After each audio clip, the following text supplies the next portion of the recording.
Salamat sa buhay at kalakasan na iyong binigay sa amin. Salamat, Panginoon, at may pagkakataon muli kaming ipakita sa iyo, Panginoon, na kami inararapat mong tawaging mga anak, Panginoon. Hindi lang yun, may pagkakataon kami, Panginoon, nasambahin ang dakilang mong ngalan, parangalan, handugan, Panginoon. Ang iyong kabutihan sa amin, purihin ka, Panginoon. Patnubayan mo kami sa umagang ito, sa buong maghapon, Panginoon, mangyari raw ang iyong kalooban. At patawarin mo rin po kami sa aming mga nagawang pagkukulang sa iyo. Sa isip, salita at sa gawa, at patuloy mo kaming baguhin, Panginoon, ang iyong buhay at banal na salita, ang iyong banal na Espiritu, Ama. Sa pangalan ng aming Panginoong Hesus, ay patuloy naming pinaghahari sa aming buhay, Panginoon, sa lahat ng pagkakataon. Purihin ka sa ikaw binabalik ang aming parangal at papuri at pagsamba sa dakilang mong ngalan, aming Panginoong Hesus, na aming tagapagligtas. Amen, amen, amen. Purihin ang Diyos sa kanyang lahat ng parangal at papuri. Kay buti mo, Panginoong Hesus. Hallelujah.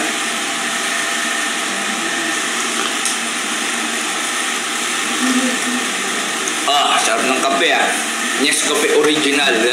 Na-promote ko ba? Na medyo paborito ko siyang kape, Nescafe original, yan. Salamat sa Panginoon, yan, nakabutihan ng Diyos at itong buwan ng April ay talaga ipinagdiriwang ang pagliligtas ng Panginoon. At yun nga, katatapos lang ng Sunday, so Resurrected Sunday, muling pagkabuhay ng ating Panginoong Hesus.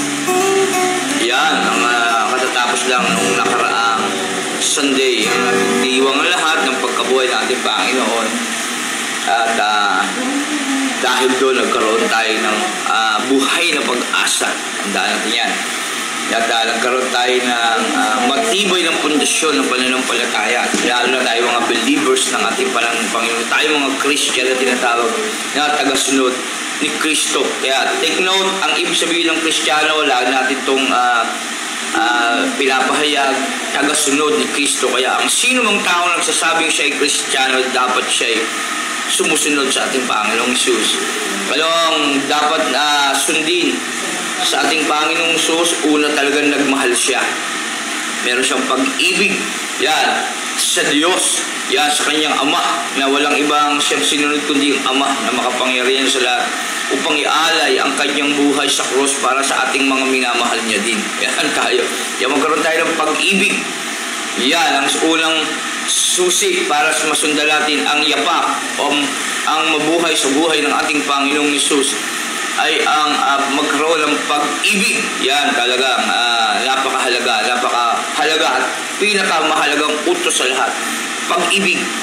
Yan.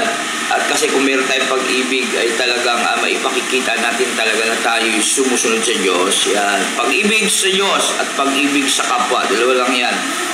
Ang kabuuan ng 10 utos, pag-ibig sa Diyos at pag-ibig sa kapwa, siya pumapatungkol. Kaya sa ating buhay, nagkaroon tayo ng pag-ibig. Yan, gaya ng ating Panginoong Hesus na talagang bagamat siya likas at tunay na Diyos, hindi niya pinagpilitang manatiling pantay ng Diyos. Siya nagpakumbaba at pinili niyang mabuhay na parang alipin para ipakita sa atin ang kanyang dakilang pag-ibig. Yan. At para sundin ang Ama na umiibig din sa atin. Yan. Gayun na lamang ang pag-ibig ng Diyos sa libutan. Ibinigay niya ang kanyang bugtong na anak upang ang sino man sa kanya ay sumampalataya ay hindi mapahama kundi magkaroon ng buhay na walang hanggan. Kaya purihin ng Diyos, salamat sa pagliligtas niya sa atin. Hallelujah. Talagang karapat-dapat siya sa ating mga pagsamba. Hallelujah. Purihin ng Diyos.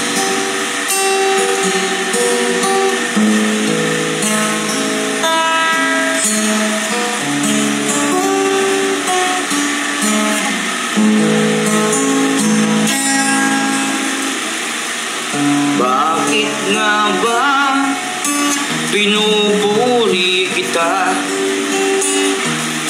Bakit nga ba sinasamba ka?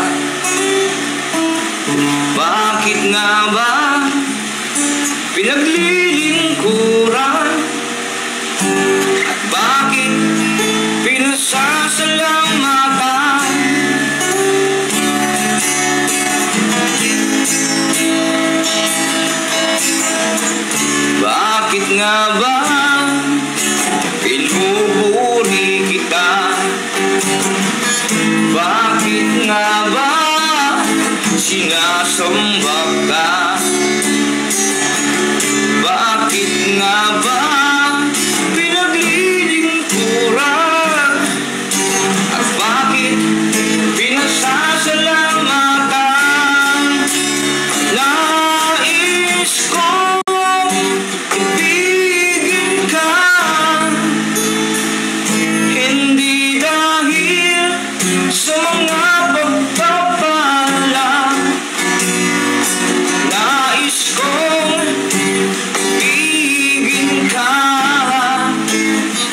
sa'yo. Rachel Robles, hallelujah. Ethel, yan. Purihin ang Panginoon. Magandang umaga, pagpalain kayo ng Diyos. Bakit nga ba pinupuri kita? Bakit nga ba sinasamba ka? Bakit nga ba pinaglilingkuran? At bakit pinasasalamatan? Nais ko ibigin ka, hindi dahil sa mga pagpapala. Nais ko ibigin ka, hindi dahil sa mga himala.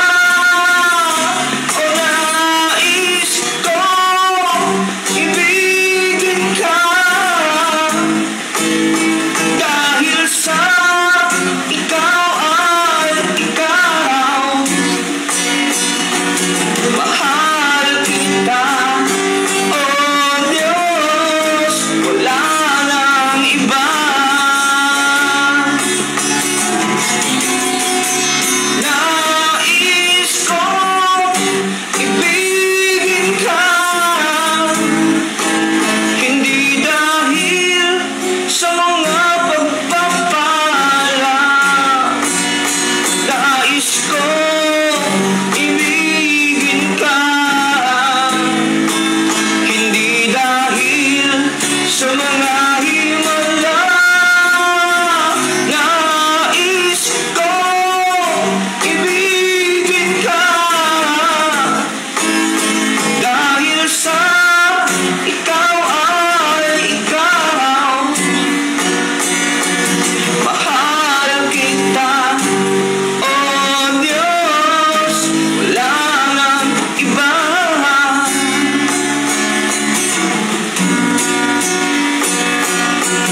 Mahal kita, oh Diyos, wala nang iba. Hallelujah.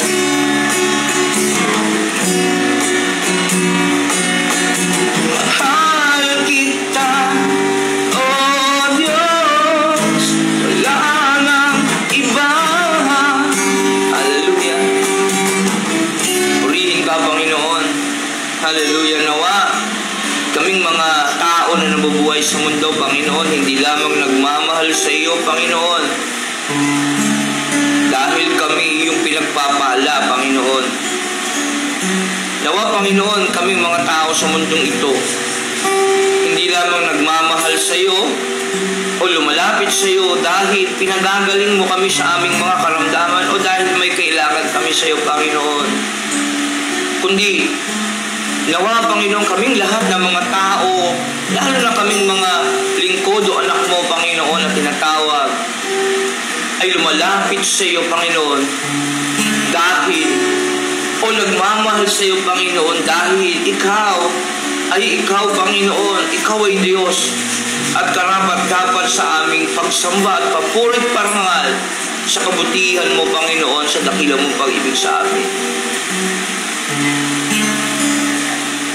At mahalin ka, Panginoon, nang ikaw lang at nag-iisa, Panginoon, iisang ikaw na walang kailan mahahati sa atensyon ng aming mga pusong ito, Panginoon. Mahal ka namin, Panginoon. Wala nang iba, Panginoon. Purihin ka aming Panginoong Jesus. Dakila ka, purihin ka. Dapat kang parangalan ang iyong dakilang ngalan. Purihin ka, Panginoong Jesus. Hallelujah. Purihin ka, Panginoong Jesus.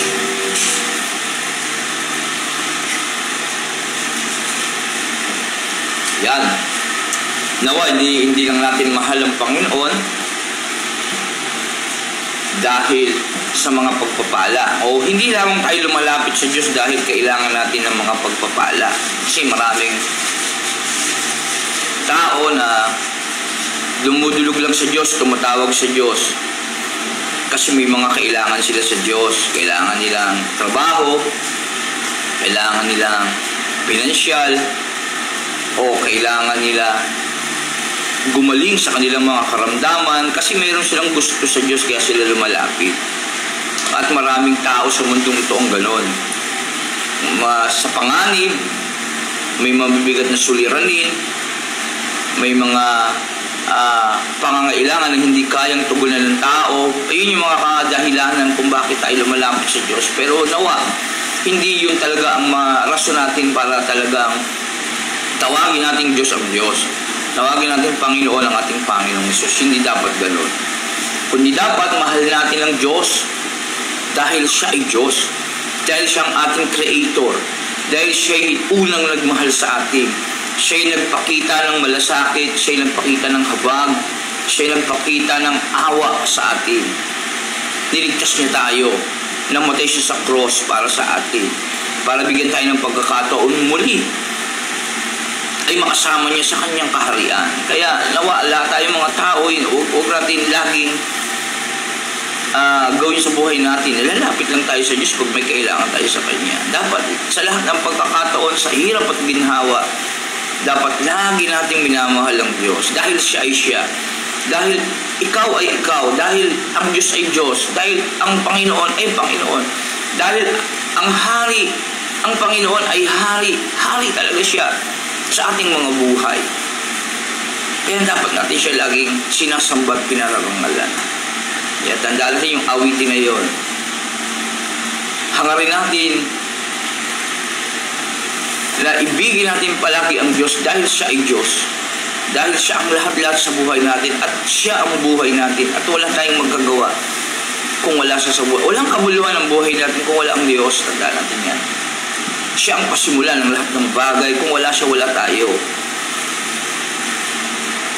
Sa tutuusin nga, hindi tayo tayo ang may kailangan sa Diyos sa totoo lang. Kaya lang ang problema, hindi natin na-admit sa ating buhay yun. Minsan katiting na sabi sa ating isip, hindi natin naiisip. Yan nawa, ang maging maliwanag sa atin yung pag-ibig ng Diyos sa cross. Ngayong April na talagang sineselebrate ng lahat. Jose Matias Villaruel is watching. Yapeng, magandang umaga sa iyo. Pagpalain ang buong sambahayan mo ng ating Panginoong Hesus. Tandaan natin yan, dapat mahal natin ang Diyos dahil siya ay Diyos. Huwag lang natin mahalin ang Diyos dahil gusto natin ang pagpapala. O gusto natin ang kagalingan sa ating mga sakit at karamdaman.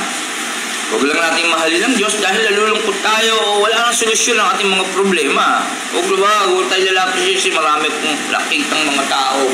Sa totoo lang, mga iba nga, mga Christians pa talaga na nagkiklaim na sila ay Kristiyano, pero nakalungkot isipin, mga time na wala silang mga trabaho, nagpe-pray sila sa Diyos, humihingi sila ng patnubay sa Diyos.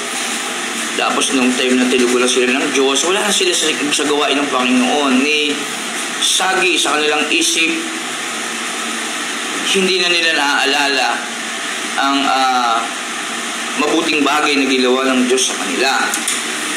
Yung iba sasabihin na sa puso naman namin ng Diyos, pero sapat ba na sabihin mo nga sa puso mo ang Diyos? Tandaan natin mga kapatid, ang pananampalatayang walang kalakip na gawa ay patay. Tandaan natin nga, sa lahat ng pagkakataon yung ating mga sinasabi at iniisip sa ating mga isipan ay gawin natin sa ating mga aksyon. Napakabuti ng Diyos, tandaan natin yan. At lahat ng bagay ay ginawa niya, pinagtiisan niya. Hindi siya mayaman, pinili niya maging mahirap para tayo mapayaman. Para tayo sumagana sa lahat ng bagay. Hindi siya sanay sa mundong ito sapagkat sa spiritual siya nagmula. Hindi siya sanay sa literal na buhay, pero tiniis niya yon. At pinakibagayan tayong mga tao. Nauho siya na kagaya natin, kaya na-appreciate niya lahat ng paghihirap natin. At dapat ma-appreciate din natin yung ginawa niya na yon para sa atin. At kalulungkot isipin, pagkatapos natin makuha ang lahat sa Panginoon, iniiwan na natin ang Diyos. At bagamat alam natin na lagi nakaumang ang kamay ng Diyos sa atin, huwag natin i-tolerate ang ating mga buhay na gano'n, ang ating mga sarili na may kapatawaran naman palagi o gano'n. Kasi bakit hindi natin hawak ang ating buhay? Sabi nga ng isang pahayag sa banal na kasulatan, sabi ng isang mayaman, ipahali ko ang aking bukirin At magpapatayo ko ng malaking kamalig na mas malaki pa sa nauna. At doon ko impok ang aking mga ani. At habang panahon ako'y maglalasing, magpapakaligaya. Ang sabi ng Diyos, hangal sa gabing ito, kukunin ko na ang iyong buhay. Kaya yun ang bagay na dapat nating maisip. May hangganan na lahat ng bagay. Kailan ba tayo maglilingkod sa Panginoon kung huli na ang lahat? Kailan pa natin bibigyan kasiyahan ng Diyos sa ating mga buhay bilang pagpapasalamat sa lahat ng pagpapala na binibigay niya sa atin? Una, yung buhay na meron tayo, sapat yun. Yung mga anak natin na lumalaki na walang sakit, wala man tayong pera, hirap man tayo sa buhay, baon man tayo sa utang, nakagaya ko. Pero yung ating mga anak, ating sarili, ilang taon tayo hindi nagkakasakit. Isang malaking pagpapala sa Diyos, isang sapat na ang buhay. Bakit? Yung pagkakataon tayo hilingin sa Diyos ang mga bagay na kailangan natin. At hindi dyan siya palagi. Napasalamatan natin siya sa lahat ng pagkakataon. Maraming mga tao na talagang mas higit na karapat dapat maglingkod sa Diyos. May kakayanan na maglingkod sa Diyos. Sa totoo lang. Maraming mga taong ganon. Pero nakakabless yung mga taong hirap sila sa buhay pero naglilingkod sila sa Diyos ng buong buo. Kahit hindi sila perfecto. Yan. Kasi marami mga taong mas higit na dapat maglingkod sa Diyos, lalo na yung mga may kakayanan sa buhay, may kakayanan silang tumulong sa mga may hirap para ipakilalang dakilang Diyos na may lalang ng buhay nila sa pamamagitan ng yaman na meron sila. Pwede na i-share yung biyaya nila pero hindi nila ginagawa. Pero wala tayo sa lugar para salungatin sila ng gano'n. Pero ano lang, ini-illustrasyon lang natin. Kasi maraming mga taong gustong-gustong maglingkod sa Diyos, kaya lang yung buhay nila hindi sapat para paglingkuran. Pero totoo, sapat yan sa lahat ng pagkakataon. Sa palagay nila, maraming mga taong kulang sa kakayanan na pilit na naglilingkod sa Diyos. Yan. Pero may mga tao naman na sapat ang kaalaman pero walang paglilingkod sa Diyos. Sapat ang resources na meron siya para maglingkod sana sa Diyos pero hindi niya ginagawa. Meron namang taong humihiling ng mga bagay na kailangan niya sa kanyang paglilingkod pero pag yung binigay na yung kanyang pangangailangan sa kanyang paglilingkod, hindi naman na naglilingkod. Kaya ganyan ang buhay ng tao sa mundong ito. Ganyan ang mundong ito. Kaya dapat natin laging malinaw ang ating isip sa lahat ng pagkakataon. Kaya ngayon sabi ni Pablo, malinaw ang iyong isip. Manatili kayo palagi. Sabi ng Matthew, ang nananatiling tapat hanggang wakas ang siyang maliligtas. Tandaan natin yan. Kaya tandaan natin maigi. At alalahanin lagi ang pag-ibig ng Diyos. Ang banal na Espiritu kailangan natin para mas higit tayo makapag-desisyon ng tama. Yan ang nawawala kasi kaya hindi tayo makapaglingkod. Yan ang totoo sa Panginoon. Marami naman mga tao, sinasabi nilang mahal nila ang Diyos pero hindi naman nakikita sa buhay nila na talaga sila yung nagmamahal sa Diyos.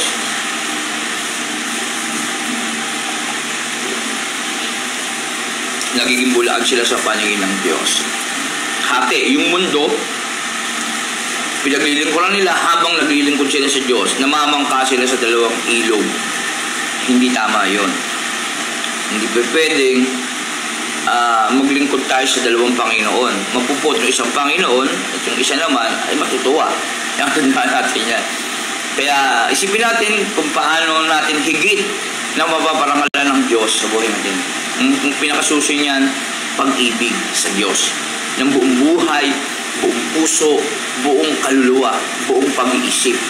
Yan. Kapag mahal mo ang Diyos, buong buhay, buong puso, buong kaluluwa mo, Diyos ka lang titingin. At hindi na sa'yo mahalaga ang anumang bagay.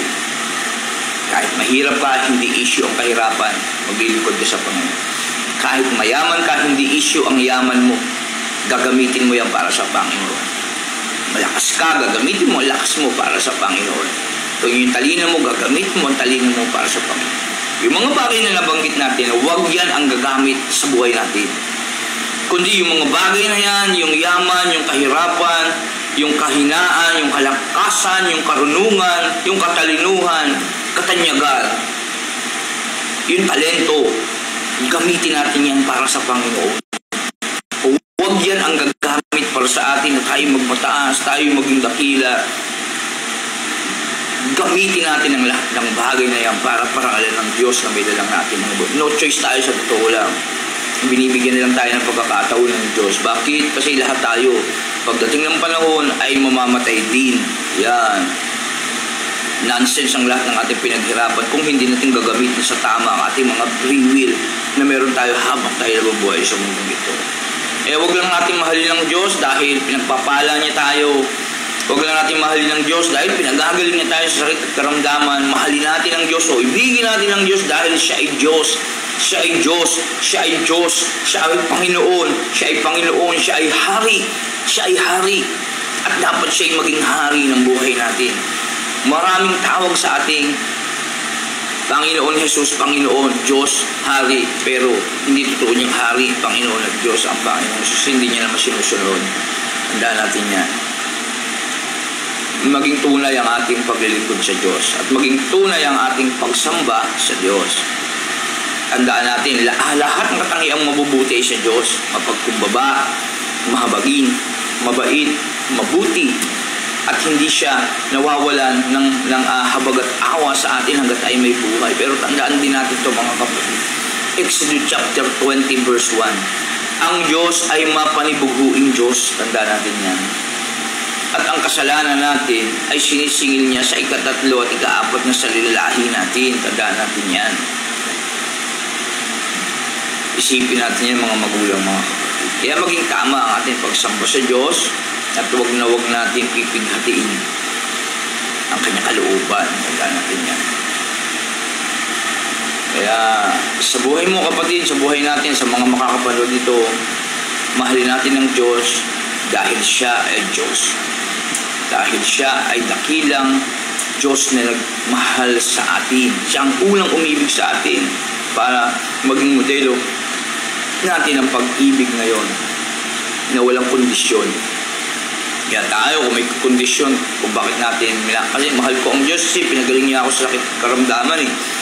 Mahal ko ang Diyos kasi pinagpapala niya ako eh. Kaya sabi ni Job, sabi ng asawa ni Job, sumpain mo lang Diyos mo nang mamatay ka na. Sabi ni Job, pagpapala lang bang tatanggapin mo sa Diyos? Hindi mo ba pwedeng tanggapin kung hintulutan niya na tayo'y maghihirap? Ang Diyos ang nagbigay, ang Diyos ang kukuha. Purihin ng Diyos, sabi ni Job. Kaya si Job napaka-kuwalang example nating mga Christian sa totoo lang. Siyang pinakamayaman sa buong silangan, sa lupain ng Uz. Pero lahat ng yaman niya hindi niya itinuring na kanya. Hubad akong isinilang sa idigdig, sabi niya, ang Diyos ang nagbigay, ang Diyos ay kukuha. Pero napakabuti ni Job. Sa yaman niya, sa digdig na ito, sa mundong ito, hindi niya inangkin yun, talagang ginamit niya yun para sa Diyos. Ginamit niya yun para sa kapwa-tao. Ginamit niya yun, hindi para angkinin. Kaya okay lang sa kanyang nawala kasi alam niya hindi kanya yung yaman na yun. Tayo kasi ayaw natin mawala yung yaman natin, trabaho ayaw natin mawala sa atin eh. Takot nga tayong pagsabihan ng mga amo natin, ikaw, Ronnie, magtrabaho ka, mag-overtime ka sa Sunday, bawal mag-absent.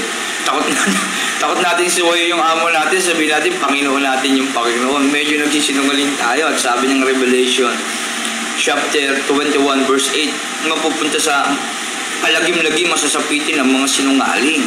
Sa lawa ng niliyab na supre, ikalawang kamatayan sa impyerno ang hantungan ng mga sinungaling. Tandaan natin yan. Kaya ko kapatid na nanonood ngayon, kung sa palagay mo, sinasabi mo sa sarili mo, ikaw ay Kristiyano, mahal mo ang Diyos, baguhin mo yung buhay mo. Ayusin mo yung paglilingkod mo sa Diyos. Masakit pakinggan, pero yun ang totoo. Ang salita ng Diyos ay buhay at mabisa. Mas matalas sa alinmang tabak na magkabilang talim. Ito'y tumatago sa ibuturan ng ating mga puso. Ayan, Hebreo 4:12. Kailangan natin pakinggan ang masakit na salita ng Diyos. Bakit? 2 Timothy 3:16, ito'y nagtuturo ng katotohanan, nagtatama sa mga likong gawain upang tayo maihanda sa ating hantungan pagdating ng panahon. Kasi hindi tayo makakapasok sa buhay na walang gantung hindi tayo malinis. At dahil sa salita ng Diyos na yun, nagiging dahilan para tayo maging malinis. Iyan ay kung ating pakikinggan. At kung kaya nating tanggapin yung mga sakit na yun na maglilinis sa ating kaibuturan ng ating mga puso. hinihimay-himay niyan yung bawat dumi. Parang naglilinis tayo ng alimbawa, nagbalag ka nilang kamalagkit yun, nilaglag sa lupa, yan. Bakong itak, lilinisin mo yan. Tatanggalin mo yung mga excess na mga green-green pang balat, pati yung mga alikabok na yun. Yan, ganun, nililinis tayo ng salita ng Diyos. John 15, pinuputulan ang puno. Lalo na kapag yung sangay hindi namumunga, nililinis ng Diyos yun. Kaya lang, huwag tayong hayaang tanggalin at itapon. Huwag tayo yun. Dapat tayo yung sangay na nililinis upang magbunga ng sagana. Inaalagaan ng Diyos. Ibig sabihin, tayo yung mga taong tumatanggap sa paghahari ng Diyos sa ating mga buhay ay nagsisikap, manatili sa paligsahan na ating sinalihan. Inaalagaan tayo ng Diyos, itinitrain, hinihintulutan ng mga pagsubok na talagang magtitrain sa ating buhay upang magamit natin ang ating mga buhay bilang banal na handog buhay at kaaya-aya sa Kanya. Kasi bakit? Minsan hinihintulot ng Diyos yung mga suliranin, pagsubok sa atin para i-train tayo. Para saan? Kasi para magamit natin yun sa ating paglilingkod sa Kanya. Halimbawa, hindi tayo pwedeng magkapagpayo sa ibang tao kung hindi natin naranasan yung buhay na mayroon siya. Yung kahirapan na dinadanas niya, kung hindi natin danas yun, paano mo siya papayuan? Ay kapatid, ganito ang dapat mag-gawin. Hindi mo nga na-experience yun. Kaya, inintulot ng Diyos, daanan natin yan para ma-experience natin yan kung pagdating ng panahon, kasi gagamitin tayo ng Diyos sa mas higit pa na tungkulin na dapat na paggamitan niya tayo. Kaya kailangan natin pagdaanan yung mga training para pagdating ng araw na yun na tayo gagamitin na ng Diyos, matatag tayo, nakatayo at alam na natin ang mga solusyon para daanan yun at maipapayo natin yun sa ibang mga tao na nangangailangan ng payo natin. Yan, nakaranas ng mga ganon. Okay? Kaya yung awitin na yun, mahal kita, O Diyos, wala nang iba. Huwag tayo matitinag. Hindi porket mahirap tayo, hindi na tayo maglilingkod sa Diyos, magmamahal sa Diyos. Hindi porket may sakit tayo, hindi tayo maglilingkod sa Diyos. Yung iba, sumakit lang yung paa, hindi na, Pastor, pasensya na po kayo. Masakit po yung paa ko, hindi po ako makapag-church, pero yung bahay niya, ilang hakbang lang sa church. Nakakalungkot isipin. Kung malayo mo, pwede ka naman sumakay eh. Ba't hindi ka mag-aksaya ng resources mo, financial, para pumunta ka sa church? Magpa-service ka ng tricycle o maglalamog ka. Yan. Kaya, utusan mo yung kapag-anak mo medyo malakas, pasanin mo nga ako, papuntang church. O, di ba, nakapaglingkod mo sa Panginoon. Pwede natin gawin yun, ayaw lang natin gawin. Pastor, grabe ka naman, meron ba? Oo, meron pong ganun ngayon, walang imposible. Kapag gusto may paraan. Pag ayaw, maraming dahilan. Yan ang problema natin, lalo na tayo mga Pilipino. Magaling lang tayo, sabi nga ng Isaias, mahal lang natin ng Diyos sa mga salita lang, hindi sa gawa. Kaya pakita natin sa gawa. Kung mahal natin ng Diyos, baguhin mo yung buhay mo. Maglingkod ka lang sa Kanya, huwag dalawang ilog ang iyong pamamangkaan. Tandaan natin yan. Huwag tayo maglingkod sa dalawang Panginoon. Sa pera o sa Diyos. Sa mundo o sa Diyos. Iba, mga Christian, sabihin Christian, may mga bisyo pa rin hanggang ngayon. Hindi pa rin maiwan yung mga worldly na bagay. Yun yung nakakalungkot isipin. Tandaan natin, sabi ng Malakias, ihihiwalay ang mga kambing sa tupa. At sabi pa nga doon, kung sino pa yung masasama, yung pa yung pinagpapala. Sabi rin, iba naman, Christian, gano'n. Ba't kaya gano'n? Kailan ako naging Kristiyano? Hirap ng buhay ko. Sabi ng Malakias, darating ang panahon na makikita ang pagkakaiba ng mabuti sa masama. Kaya magtiis lang tayo, mga magulang, mga kapatid. Ang totoong yaman natin ay nasa espiritual. Nasa langit, hindi sa mundong ito. Kaya sabi ng Bible, mag-ipon ka kayamanan sa langit. Ibigay mo sa mga mahihirap ang kayamanan sa mundo. At hirap yang gawin ng kahit sino mga Kristiyano. Hindi kayang gawin yan naman. Pero yun, anong magagawa natin? Yun ang sabi ng Diyos eh. Kailangan natin gawin yun. At kung sasabihin mo na hindi ganoon, magbigay ka ng versikulo sa Bible o chapter sa Bible na nagsasabing hindi ganoon ang sinabi ng Diyos. Kaya sa mga nakakapanood nito, sa mga may kakayanan sa buhay na nagkiklaim sila Kristiyano, gamitin niyo ang yaman niyo para paglingkuran ng Diyos kasi yun ang utos ng Diyos. Huwag niyo nang pilipitin ang salita ng Diyos. Okay? Huwag niyo tipidin ng Diyos. Kalapot isipin, magbibigay tayo sa Diyos, mga tira-tira lang natin. Mga butal-butal lang ang ating mga yaman. Ibigay natin ang pinaka-the best. Magbigay tayo ng 10 bahagi natin sa Panginoon, higit pa doon. Hindi bawal yan, hindi masama yan. Mapalad ang nagbibigay kaysa tumatanggap. At yung mga lingkod ng Diyos, tulungan natin sila kung kaya din lang naman natin. Parang sa Diyos nyo ginawa yan. Sabi ng Panginoon, ang sino mang gumawa ng mga bagay na ito sa isang maliit na lingkod ko na ito, ay sa akin yung ginagawa. Kaya sila ng Christian, bubuhay ang Diyos sa buhay niya. Yung mga totoong born again, tinatawag pamumuhay, ulo si Kristo, tayo katawan. Ibinibigay na natin yung buhay natin sa Diyos bilang banal na handog, buhay at kaaya-aya sa Diyos, nangangahulugan. Hindi na ako ang may-ari ng buhay ko. Hindi na ako, ito si Ronnie. Ito na si Jesus ngayon na si Ronnie dati. Kaya tinitignan ng Diyos Ama sa akin, si Jesus na hindi ako. Kaya si Jesus na ang gumagawa sa akin. Pero hindi ako si Jesus. Baka sabihin niyo, ako si Kibuloy. Hindi. Si Jesus ang nabubuhay sa akin kasi siya na yung naghahari sa akin. Yun ang ibig sabihin nun. Baka kasi i-claim natin, hindi, ako si Jesus eh. Ako daw, sabi ni Pastor Ronnie, sabi parang ganun, kagaya sa paniniwala ni ganito eh. Ni tumatakbo ngayon eh. Ganun. Hindi po. Bagamat ang Diyos ang nabubuhay na sa atin, hindi na tayo ito. Ang Diyos ang nagmamay-ari na sa atin. Pero hindi tayo ang Diyos. Okay? Kaya, yun, wala na tayong pagmamay-ari sa sarili natin. Kaya hindi na dapat natin sundin yung sarili natin. Kapag ikaw ang nasunod dyan, hindi ang Diyos. Ikaw ang Panginoon mo. Kaya yung yaman mo, kung hirap mong ibitawan yan sa mga taong nangangailangan o sa gawain ng Panginoon, hindi ang Diyos ang naghahari sa iyo, ikaw sa sarili mo yun. Kasi takot kang mawala ng mga biyaya na mayroon ka. Sa Diyos din naman niyang galing. Hindi tayo iwan pababayaan ng Diyos. Bagapot kailangan natin sa mundong ito ang mga biyaya, hindi dapat natin pilipitin ang pag-ibig sa Diyos. Tandaan natin yan. Hindi na dapat natin tipid-tipirin ang Diyos. Tandaan natin yan. Ibigay na natin yung pinaka-the best natin sa Diyos. Hindi bawal ang magbigay sa Panginoon. Gustong-gusto nga ng Diyos yun eh. Makapagpalago ng iglesia, gawain ng Panginoon. Ayaw nyo ba yun? Maging bahagi kayo. Maging kagaya tayo ng babaeng balo. Alam nyo bang malaman yung pakiramdam ng nagbibigay ng buong buhay, buong puso, buong kaluluwa? Yung babaeng balo, 250 sentimo na lang ang pera niya, binigay niya pa sa templo ng Diyos. Hindi niya nainisip yung sarili niya. Ano yung meron doon? Paano niya nagawa yun? Ayaw niyo bang ma-experience yun? Na nagbigay ka ng hindi mo ini-expect na makakaya mong ibigay sa Panginoon, yung higit pa sa pinaka-the best. Yung ginawa ng babaeng balo. Hindi niya kaya pero binigay niya. Pero nakayanan niya kasi binigay niya eh. Buong buhay, buong puso. Kaya anong ligaya ang meron doon? Nasa pakiramdam niya. Ayaw niyo ba ma-experience yun? Kaya nawa, hangarin natin, ma-experience natin yung mga bagay na gano'n, mga dakilang bagay na yun. Ano yung pakiramdam ni Stephen? Habang binabato siya at nangangaral siya ng mabuting balita, nakita niya si Jesus, nakatingin sa kanya sa langit. Pero yun, ano yung meron doon sa tagpo na yun? Ayaw ba natin yun?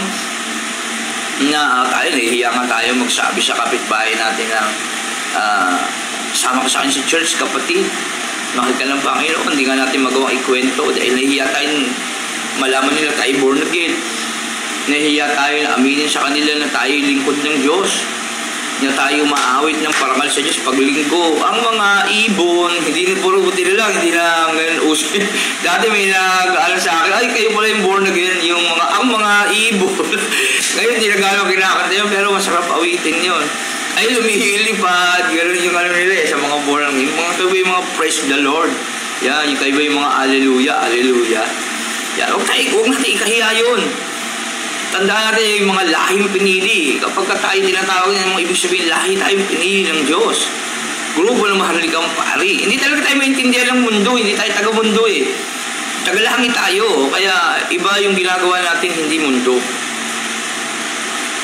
Yung kaligayahan ng mundo, yung mga gawaing makamundo yun. Pero tayo, pinaligayan natin ang Diyos na Espiritu. Ang Diyos ay Espiritu, kaya dapat sasambahin sa Espiritu at katotohanan. Kaya kakaiba yung mga ginagawa natin. Kakaibang ligaya. May awit nga yan, kakaibang ligaya ang sa'yo'y hatihin na hindi kayang tumbasan. Anumang awiting makasang libutan. Yan. Pagkat damang-dama mo sa iyong inaawit, nagbubunyi pati anghel sa langit, sa tuwa, sa galak, ligaya. Ganon. Lahat ay nagbubunyi sa ating buhay, sa totoo lang, pag tayo nabubuhay sa espiritual. Yan. Yan. Tuwag lang sa mundo ito. Kaya lahat ng meron tayo, gamitin natin yan para sa Diyos. Yan. Tanda natin. Hindi na tayo ang nabubuhay sa sarili natin, kundi si Jesus na ang nabubuhay sa atin. Kaya Santiago chapter 1, pag tumingin ka sa salamin, dapat hindi mo kinakalimutan yung sarili mo. At dapat yan, ang nakikita mo sa salamin, si Jesus na yung nabubuhay sa iyo, hindi na ikaw. Karamihan kasi sa atin, tayo pa rin ang nakikita natin sa sarili, kaya hindi natin magawa yung mga bagay na dapat natin gawin. Hindi tayo makapagbigay ng the best sa Panginoon. Yan. Hindi natin masunod yung sinasabi ng Malakias. Okay, nagbibigay tayo mga pilay, mga bulag. Mahilig tayo sa ganyan, yung mga tira-tira eh. Bibigay tayo sa Panginoon. Yung mga buta lang natin, mga tira lang natin. May mga sakit, sabi ng Malakias chapter 3. Lumamig na yung kape ko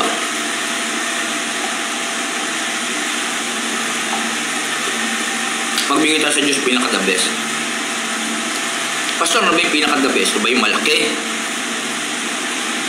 O ano bang ibig sabihin nun? Bawa ako, sa buhay ko, mahirap. Ano yung pinaka-the best? Pinaka-the best, galing sa puso mo at yung bagay na kayang-kaya mong ibigay sa Diyos mula sa ikapatulan ng iyong puso. Buong buhay mo, ibigay mo sa Diyos. Yan. At tularan natin yung babaeng balo, ulitin ko lang. Hindi niya kayang ibigay ang hindi the best sa Panginoon. Ibinigay niya yung pinaka-the best sa Panginoon. Yung buong buhay niya, binigay niya. Yung sabihin, hindi kayang arukin ang kaisipan ng tao. Hindi kayang madama ng kahit sinong mabuting tao. Yung higit pa ron, yung in-upgrade niya pa. Kasi ganun kataas ang tingin niya sa Diyos. Pero dapat maging kagaya tayo ng kaisipan ni Haring David na talagang mataas ang pagtingin sa Diyos. Mahal niya ang Diyos sa lahat ng pagkakataon. At dahil mahal niya ang Diyos, mahal niya rin yung mga minamahal ng Diyos, yung mga ginagamit ng Diyos. Kahit na siya ginagawan palang masama ng mga ito. Minahal niya pa rin yan. At sa katunayan nga yan, si Saul, yung namatay si Saul, hinanap niya pa yung anak ni Saul para ibigay yung yaman na dapat sa kanya. Kasi pinahalagahan niya yung mga lingkod ng Diyos. Ganun ang kaisipan ni David. Mahal niya ang Diyos sa parang paraan. Minamahal niya ang mga bagay na ginagamit ng Diyos, pinahalagahan ng Diyos, iniingatan niya yun. Yung sarili niya, hindi niya iniisip, tinatalikuran niya yung sarili niya. Papatayin lang siya ni Saul, pero hindi niya gawang saktan si Saul dahil mahal ni David ang Diyos. Ginagalang ni David ang Diyos. Tandaan na tayo hindi. Pag tayo away hindi natin gaganti tayo. Pero si David hindi ganoon. Alam niya ang Diyos ang nagbigay. Pinahalagahan niya yun. Kaya sa buhay natin, yung meron tayo, yung damit natin, ang Diyos ang nagbigay niyang gamitin natin yung pinakamagandang damit natin sa Diyos. Huwag sa boyfriend natin, huwag sa date natin, huwag sa puntang SM, huwag. Puntang church, gamitin mo yung pinaka-special mong damit. Pastor, wala kang panghandog Ihandog mo yung buhay mo. Magseryoso ka sa loob ng church. Pag pupunta ka sa church, Lord, wala po akong panghandog. O gumawa ka ng paraan kung hanggat maaari. Lord, pero hindi. Nagawa ko ng paraan. O yun, nilulubog sa Diyos yun. Basta sa yun, kung yun ang naisip mo. Wala talaga Punta sa church, doon ka lang. Huwag ka lang maging pasaway sa loob ng church. Wala ka lang ang dala sa Panginoon, tapos manggugulo ka pa doon, may pupintuhan ka pa, ingay-ingay mo pa. Di wala rin, sinuot mo nga yung maganda mong damit, hindi naman lubos yung pag-ibig sa Diyos. Diba? Ikaw pa rin yung nangunguna. naging ano ka lang doon, palamuti ka lang sa church, pakitang tao ka lang doon. Para lang makita na nagsisimba ka ng mga tao, kaya present ka. Alam niyo po sa church, hindi attendance. Lalo na sa JVCC na ito, hindi dito para puso yung paramihan. Hindi attendance lang. At dapat din malaman ng bawat miyembro yan at ng bawat kongregasyon na makakapanood nito. Pumunta tayo sa church, hindi pandagdag lang ang attendance. Ang sakit naman isipin nun eh. Pupunta ka sa church, pandagdag ka lang attendance. Hindi, huwag kayong pupunta sa church. Pumunta kayo sa church, huwag kayong papahayag na hindi kayo uwi na walang natutunan. Wala kayo nakuha sa Diyos. Kasi pag pumunta ka sa church, siguradong maituturo sa iyo ang Diyos. Pakinggan mo yun. Kaya ka pinunta ng Diyos. Hinikayat na makapuntang church kasi may gusto ang Diyos na ituro sa iyo. At dapat alamin mo yun. Pakinggan mo yun, turo na yun. Huwag kang papayag na hindi mo makukuha yun. Yaman yun ng buhay mo na dapat mong malaman. Yan, tanda mo yan. Hindi material na bagay ang yaman natin at pagpapala na ibibigay ng Diyos sa atin. Higit pa ron. Tandaan natin, yan, tupalo lang yan, mga secondary lang yan, mga pagpapala na yan. Tayo, pinagpala na tayo ng Diyos. Mayroon tayong buhay na walang hanggan. Sapat na ang buhay. Kaya hindi na natin kailangan ang literal na pagpapala. Sa totoo lang, na bagamat kailangan natin sa mundong ito yun, hindi tayo pababayaan ng Diyos eh. Meron na tayong pagpapalang binigay ang Diyos sa atin, yung buhay na walang hanggan. Kaya ibalik na lang natin sa Diyos yung pinaka-the best yan. Sherilyn Sorosa is watching Sister Shea. Magandang umaga po. Walang ng Panginoon buong yung sambahayan. Okay? Kaya tandaan natin yan. Kaya pumunta tayo sa church, maging seryoso tayo. Ibigay natin yung pinaka-the best na paggalang natin, pagsunod natin sa Diyos. Yan, pinaka-the best na paglilingkod natin sa Diyos kagaya ng babaeng balo. Okay? Magbigay tayo sa Panginoon ng buong buo, buong buhay, buong puso, buong kaluluwa. Okay? Yan ang pinaka-the best natin dapat gawin sa Diyos. Okay? Sipin natin palagi yung awit kanina. Huwag lang natin mahal ang Diyos dahil sa pagpapala. Ang maraming tao yan, pupunta sa Diyos dahil may pagpapala. Kaya kasan-san mo makikita. Yun sa sarili, born again na, pupunta pa sa ibang religion kasi may mga groceries doon. Ano pa? May mga scholarship yung alak nila doon. Yun ang habol na sa Panginoon. Nakakalungkot na may isipin, pumunta ka sa Diyos. Sa tahanan ng Diyos dahil yun, sinisilamba mo doon. Sinamba mo yung pagpapala, yung pera. Money is the love of money is the root of all evil. Tandaan natin yan. Kaya hindi naman tayo makapagtago sa Diyos. Hindi ka naman pwedeng magbalat kayo. Punta ka sa simbahan, ako ganun ka lang. Tapos kung wari, mabait ka. Pero yung pakay mo, makakuha lang, tagal naman ni ganito. Ang tagal naman, haba ng pila, pero yun na nasa isip mo. Kapatid, alam ng Diyos yan. Wala tayong maitatago sa Diyos. Ang Diyos natin, all-knowing God. Omniscient God. Omnipotent, omniscient, omnipresent God. Kasama mo ang Diyos kahit sa si Emmanuel. Kasama natin ang Diyos. Lalo sa mga taong tumanggap sa Kanya. Tandaan natin, hindi tayo makapagtago sa Kanya. Alam ng Diyos ang laman at puso at isip natin, hindi tayo makapagtago sa Kanya. Nasa church ka, alam ng Diyos yung iniisip mo. Nasa church ka, alam ng Diyos yung balak mong gawin. Alam ng Diyos yung pakay mo. Kaya anong dapat mong gawin, maging tapat ka lang sa Diyos. Gawin mo lang yung naayon sa kalooban ng Diyos pag nasa church ka. Okay? Sinasabi mo mahal mo ang Diyos, huwag kang mag-alala kapatid. Alam niyo yun kung mahal mo siya o hindi. Kaya huwag mo sabihin yan, pakita mo sa gawa. Yan. Kaya isipin natin maigi ang lahat ng bagay. Ang Diyos hindi tayo makakapagtago. Kaya no choice tayo. Magtapat lang tayo sa Diyos para hindi tayo maparusa pagdating ng panahon. Okay? Tandaan natin yan. Magbigay tayo ng buong buhay natin sa Diyos. Pinaka-the best. Pahalagahan natin yung mga pinamahalaga sa Diyos. Pahalagahan natin yung mga bagay na ginagamit ng Diyos, tao na ginagamit ng Diyos. Pahalagahan natin yan. Huwag kayong magalala. Ibabalik ng Diyos sa inyo yan. Siksik-liglig at maapol na pagpapala. Okay? Kung tayo magbigay ng tira-tira, may mga bagay na pwede kong ituro o ma-share sa inyo. Pag nagbigay tayo sa Panginoon, Pastor, paano ba magbigay sa Panginoon? Yung pinaka-the best. Yung pinaka-the best na naiisip mo at nadama mo sa iyong buhay. Pinaka-the best. Kasi iba tayo ng antas ng buhay eh. Iba-iba tayo ng antas ng buhay. Pero ang alam kong pinaka-the best, yung mga bagay na hindi mo kaya. na pinipilit mong ibigay sa Panginoon. Bagamat sabi ng Diyos, hindi niya nais na ibigay mo yun, hindi mo kaya. Pero sa buhay mo kapatid, meron ka bang hindi kayang ibigay sa Diyos? Sabihin mo, mag-comment ka. Ano yung bagay na hindi mo kayang ibigay sa Diyos? Pag tinanong kita, hindi mo ba kayang bigay yung buhay mo sa Diyos? Sabihin mo, kaya ko, hindi gawin mo yun. Talikuran mo yung buhay na meron ka ngayon, ibigay mo sa Panginoon. Ayun ang pinaka-the best. Kaya yung babaeng balo, buong buhay niya yun. Hindi niya inisip yung sarili niya. Kaya yung ng babaeng balo din sa panahon ni Elias. Okay? Yung namumulot na sila ng panggatong. Nagluluto na lang siya ng pagkain nilang mag-ina. Pagkatapos silang kumain, mamamatay na sila sa gutom kasi 3 years hindi umulan. Tag-gutom ng panahon na yun. Ito sa si Elias, pumunta ka roon sa lugar na yun, nandoon yung babaeng balo, pakakainin ka niya. Namumulot silang panggatong para may maikain sila ng kanilang mga anak. Dumating si Elias. Kian Steven Rodriguez is watching. Magandang umaga sa iyo, Kian. Yan. Okay? Sabi ni Elias, pwede mo makainom ng tubig? Wala na po kami ibang pagkain. Ito nga, namumulot kami ng panggatong na anak ko. May konting arena, luluto namin, kakain namin. Mamaya, patay na kami pagkatapos nun. Wala na may pagkain kasunod nun eh. 3 years na tanggutom eh. Hindi, sige, pwede mo muna ako. Kukuha yung babaeng balong tubig. Bago yun, ipagluto mo muna ako. Pero yun, si Elias ang kapal ng mukha eh. No?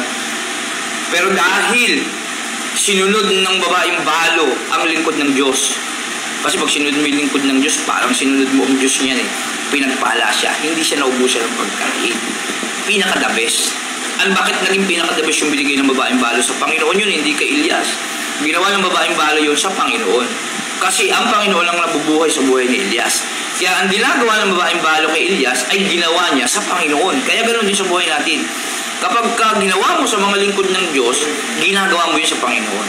At pinaka-the best yung binigay niya sa Panginoon o kay Elias o sa buhay ni Elias na nabubuhay ang Diyos sa kanya. Sa Panginoon niya ginawa yun. Pinaka-the best. Bakit? Ikamamatay niya na pagkatapos nun eh. Yung buhay niya na yun, sarili niyang buhay na yun, ibinigay niya pa sa Diyos. Hindi niya inisip na mabubuhay pa siya mamaya o bukas sa makalawa. Ang mahalaga sa kanya, ginawa niya yung mabuti para sa Diyos. Yun yung pinaka-the best. Kaya sa buhay natin ganoon, dapat tayo magbigay sa Diyos yung pinaka-the best. Yung tipong hindi mo kayang mawala sa iyo, ibigay mo sa Diyos yan. Ayun ang pinaka-the best na handog na higit na kinalulog ka ng Diyos. Kaya tandaan natin, kung ano yun, kapatid, ikaw nakakaalam nun sa buhay mo, pag-isipan mo yun. Ang sinasabi ko lang tayo, sa buhay natin, kung minsan nagbibigay tayo mga tira-tira lang natin. Minsan nga, yung mga hindi na natin kailangan. Ako, minsan mga bibigay tayo mga pinaglumaan damit sa totoo lang ako ganun ay hindi ko nito gusto, tatapon, bigay na lang natin, pero mali pala yun sa totoo lang pero ako walang problema ron, tama po yun, maging mapagbigay tayo. Pero sa pamamaraan sa Diyos, sa totoo lang may konting problema dun para lang sa akin pero tama ang magbigay. Pero kung magbibigay lang din naman tayo sa totoo lang, yung pinaka-the best yan. Parang yung panahon yung kasi tayo Filipino hospitality. Okay, hospitality tayo Filipino. Talagang maasikaso Galit tayo magbigay ng panahon. Halimbawa, magbibigay tayo ng pagkain, nagluluto ka ng pagkain. Ikaw ba magbibigay ka ba yung tira-tira nyo na lang, hindi nyo na naubos nung panahon? Hindi. Pag nangingi sa'yo yung kapatid mo, unahin mo ng takalan yun habang nagluluto pagkatapos mo. Tapos, hatid mo na doon sa tito mo. Musok pa yun bagong luto. The best. Kasi yun talaga may pagmamahal yun, pag-concern. Ay, wala. Kasi gusto kong matikman niya itong niluto. Excited ka pa. Napakasarap na ito. Matutuwa siya pagkakilaya. Ganon. Kaya ako may nagbigay sa akin ng paraan. Tuwan-tuwa ako at Lord, pagbalaya mo yung nagbigay na ito, mainit-init pa. Talagang buong buo. Talagang napaka-the best siya. Hindi... tama-tama ang lulutuin siya ng asawa ko noon, ang palaya gabi yun may biglang kumuhal yung aso, Pochi, yung aso ko si Pochi, mayroon palang blessing na paparating, bigay na ulam, yan, kaya hindi lang kita papangalanan, isang lingkod ng Diyos na alam ko pagkapalain ng Diyos. Salamat sa iyong isang buong Ardox na binigay. Alam mo na kung sino ka, pagpalain ka ng Diyos, hindi ko na babagati yung pangalan. Okay, pagpalain po kayo. Kaya, garang gano'n. Kaya naalala ko yun.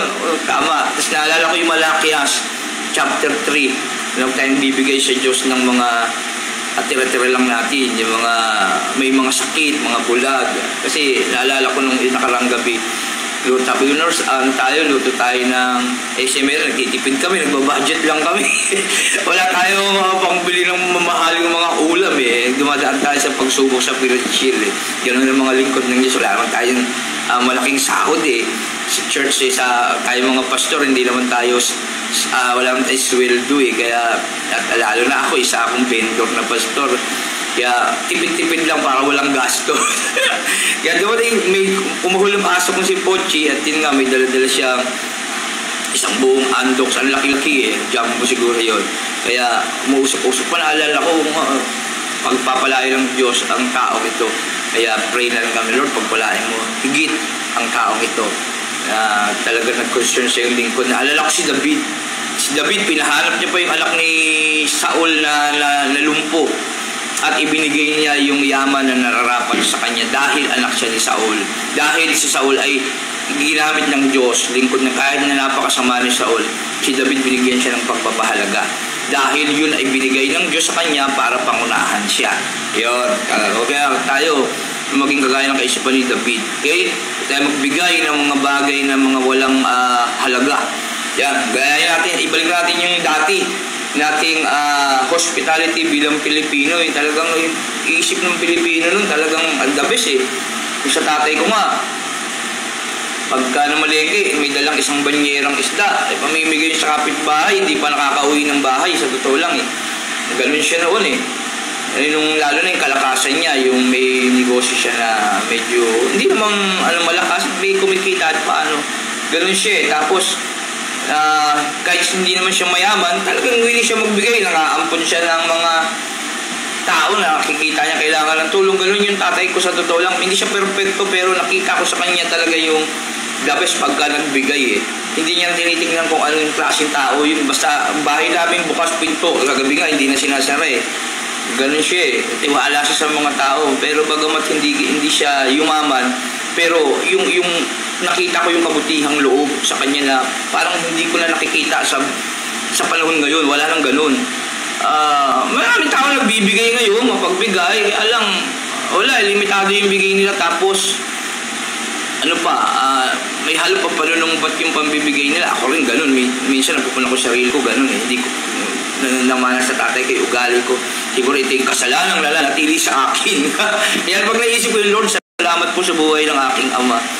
Hindi man siya perfectong ama pero hindi man niya ako nabigyan ng magandang buhay kasi siyempre imbis na mag-ipon siya para sa kinabukasan namin mga magkakapatid ako na bunso o kaming dalawa ng bunso na kapatid ko pa isa dapat mag-aaral pa kami hindi na kasi wala ng pera pero hindi na namin inisip yung sisisiyan pa hindi inisip lang namin yun dahil mabuting tao tatay namin at masaya na kami doon at saka kami rin naman ang may kasalanan kung ba't hindi kami nag-aaral kaya naman namin mag-aaral sa sarili namin hindi lang namin ginawa kasi mas namuhay kami ng mundo na layaw yan mas pinili namin yung mamuhay makamundo pero kung magsasakripisyo pwede naman wala naman imposible lalo kung tatawag ko sa Diyos kaya kamali kami sa amin yung pagkakamali kaya kami ganito hindi kami gumanda yung buhay pero nakita ko sa buhay ng tatay ko talagang may mga bahagay siya na hindi mo makikita sa ugali ng ibang tao lalo na pagdating sa pagbibigay hindi mo na makikita yun sa iba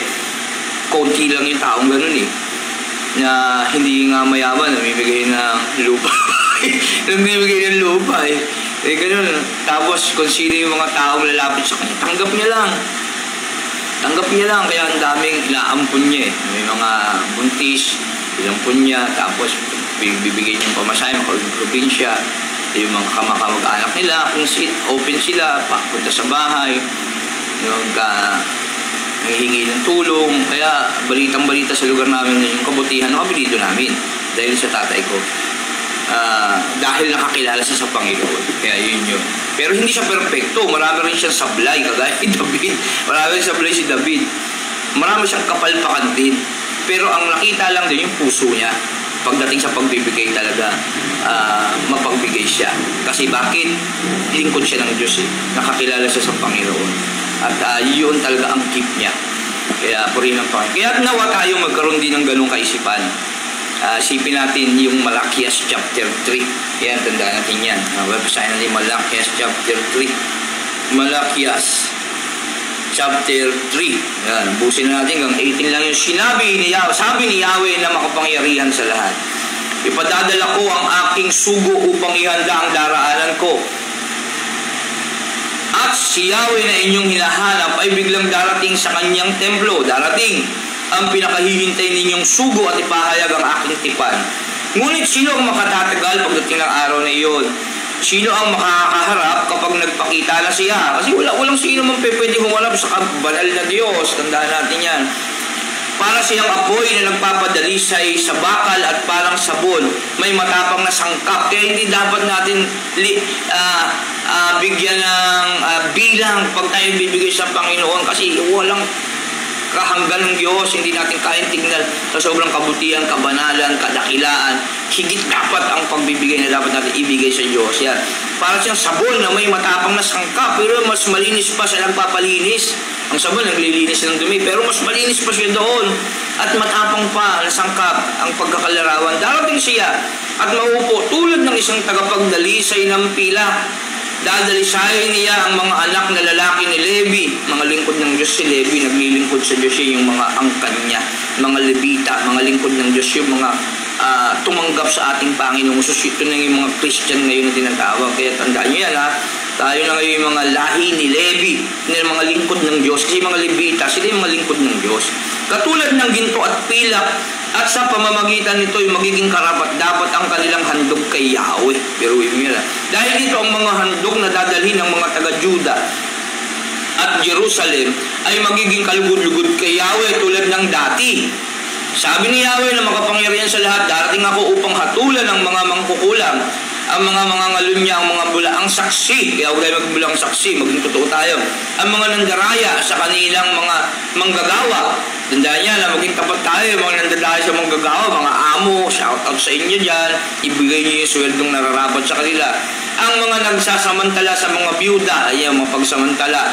Ang mga ulilat, mga dayuhan, at ang mga hindi gumagalang sa akin, mga basto sa mata ng Diyos. Kaya pag nasa church tayo, behave tayo, ha? Galangin natin ang templo ng Diyos, gagaya ng paggalang ni David. Ito na tayo, ang pagbibigay ng kasampung bahagi. Ako si Yahweh, hindi pa kayo lubusang nililipol sapagkat hindi ako nagbabago sa aking pangako kasi dapat impyerno na tayo. Yan dahil nangako ang Diyos na talagang iligtas tayo, gagawin niya yun hanggang may buhay. Subalit tulad ng inyong mga ninuno, tumalikod kayo at sinuway ninyo ang aking mga kautusan. Manumbalik kayo sa akin at manunumbalik din ako sa inyo. Sabi ni Yahweh na makapangyarihan sa lahat. Itinatanong ninyo, paano kami manunumbalik sa inyo? Ang tanong ko naman ay matuwid bang pagnakawan ng taong Diyos? Bakit? Hindi. Ngunit pinagnanakawan ninyo ako. Sabi ng tao, hindi naman.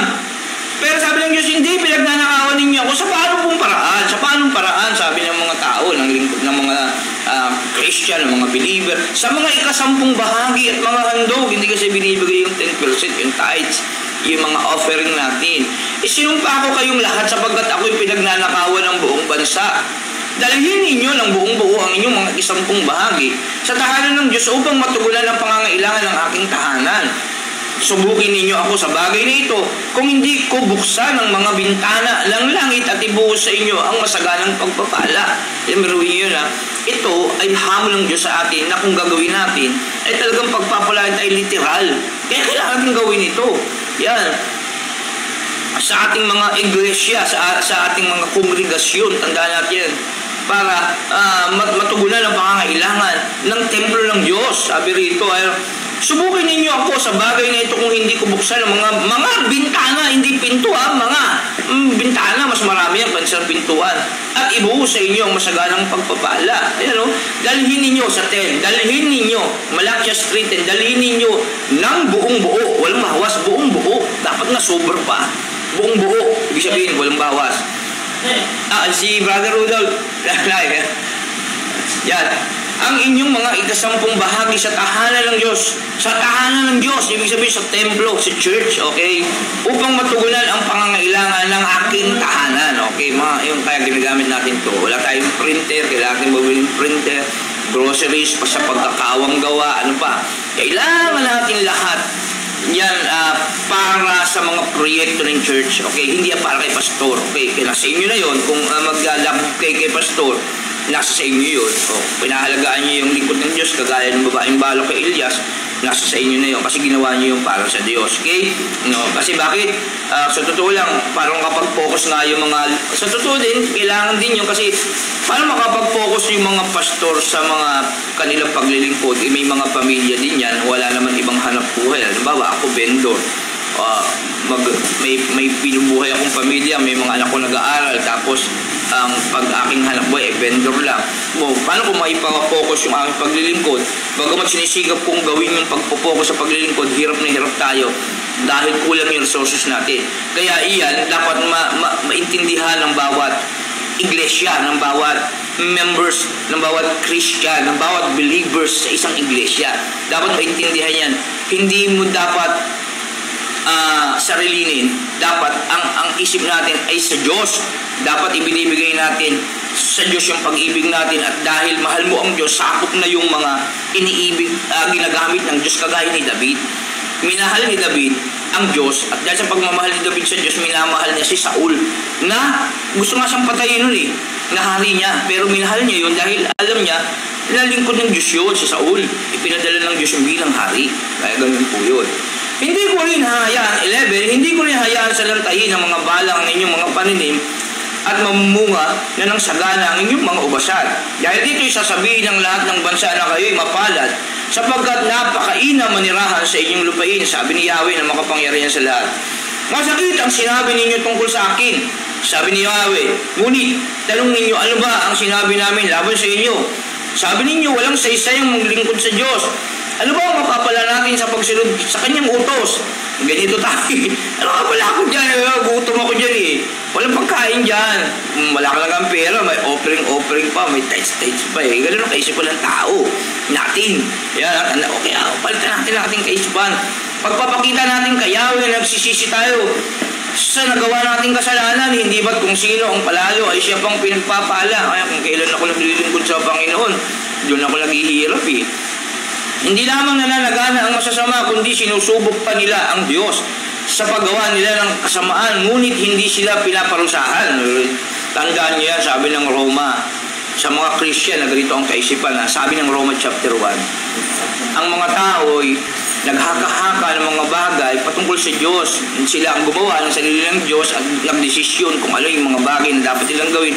Kaya hinayaan na sila ng Diyos sa kanilang madilim na pag-iisip. Kaya yung mga tao yan, nananagana dahil sa kanilang mga kasamaan, kapatid, ang sabi ng Bible, hindi ako Roma chapter 1, basahin nyo lang po. Hinayaan na sila ng Diyos sa kanilang mga madilim na pag-iisip, kaya huwag ka nang gumaya sa kanila. Hayaan mo na sila, mag-iba ka. Sabi ng Roma 12:2, mag-iba ka sa pamamagitan ng pagbabago ng iyong pag-iisip.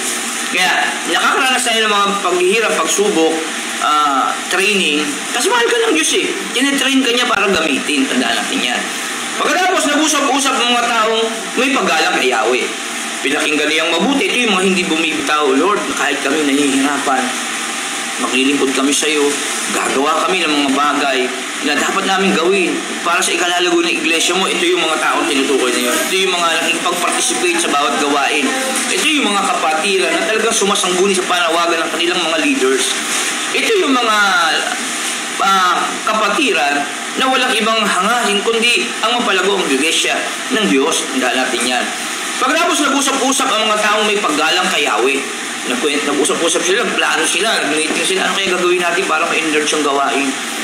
Kailangan natin ng ganito, magtulong tayo, kahit nahihirapan tayo, magbigay tayo sa Panginoon. At ganito, mga proyekto na dapat natin gawin, ganito ang dapat natin isaayos. Ayan, yung mga pinag-usapan nila. Pinakinggan niyang mabuti, pinakinggan ng Diyos. Pinakinggan niyang mabuti ang kanilang usapan.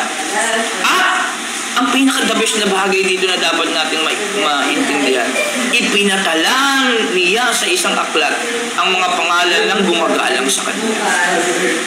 Ang maisulat ang pangalan mo sa aklat ng buhay, kapatid, yan na ang pinaka-panalo mo sa mundong ito. Ang kilalanin ka ng Diyos bilang kanyang anak at isulat sa talaan ng kanyang aklat ng buhay. Tandaan mo yan, kapatid. At ito pa ang pinaka-the best na dapat mong marinig. Magiging akin sila. Pero yung Diyos ang nagsabi noon. Magiging akin sila. Sabi ni Yahweh na makapangyarihan sa lahat. Sa araw na ako'y kumilos, itatangi ko sila bilang sariling akin. Itatangi sila. Pero ikaw, kapatid na nanonood ngayon, pag tinanggap mo ang ating Panginoon sa iyong buhay at hindi ka nakinig sa mundong ito, pagdating ng araw, itatangi ka ng Diyos. Ililigtas ko sila tulad ng pagliligtas ng isang pamasa-anak na naglilingkod sa Kanya. Muli ninyong makikita ang pagkakaiba ng mabuti at masama ng taong naglilingkod sa Diyos at ng hindi naglilingkod sa Kanya.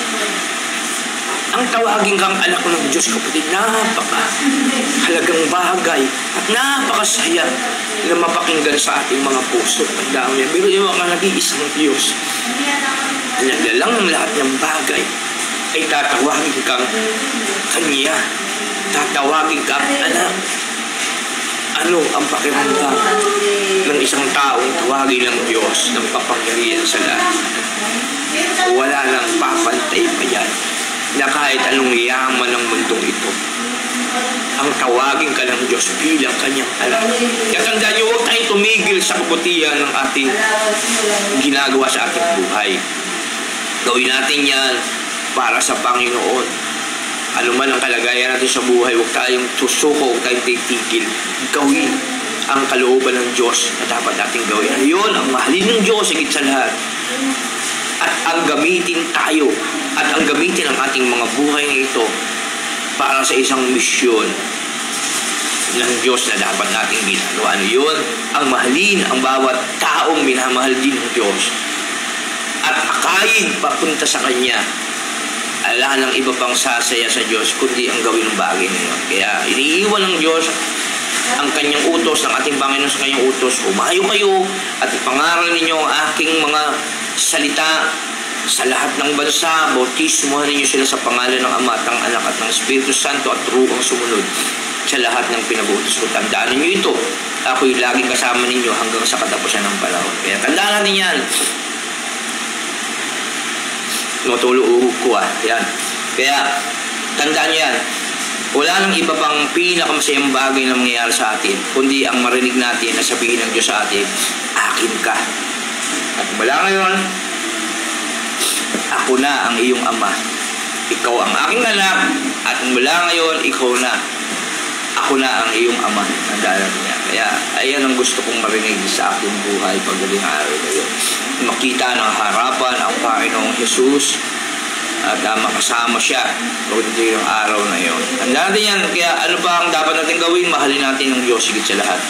Ibigay natin ang para sa Diyos. Ibigay natin ang pinaka-the best ang ating buhay. Hanggat may buhay tayo, gawin natin yan. Huwag puro salita. Gawin natin yan. Hanggat tayo ay nabubuhay sa mundo, kailan natin bibigay yung buhay natin, maghuli ng lahat, huwag. Hanggat may pagkakataon, ipakita natin sa Diyos na hindi sayang yung buhay na binigay sa atin. Tagal natin ang buhay sa mundo. Ano yung nagawa mo, kapatid? Ano na yung nagawa mo sa buhay mo na sa palagay mo, napaligaya mo ang Diyos? Kaya tanugin mo yung sarili mo. Meron ka na bang bagay na nagawa sa Diyos na napaligaya mo siya? Isipin mo yan. Isipin mo yan. Eh kung ang lahat ng bagay ay hindi sapat para sa Diyos, kasi kanya lahat galing yan eh. Kaya isipin mo yan. Ano na yung bagay na nagawa mong mabuti para sa Diyos? Ang mabuti na dapat mong gawin para sa Diyos, yung ibigay mo yung buhay mo sa Kanya. At dapat tirahin mo siya sa iyong puso. Tanggapin mo siya bilang Hari, Panginoon at Diyos ng buhay. At hayaan mo siyang manipulahin ang buhay. Iyan lang ang pinakadabis na magagawa mo.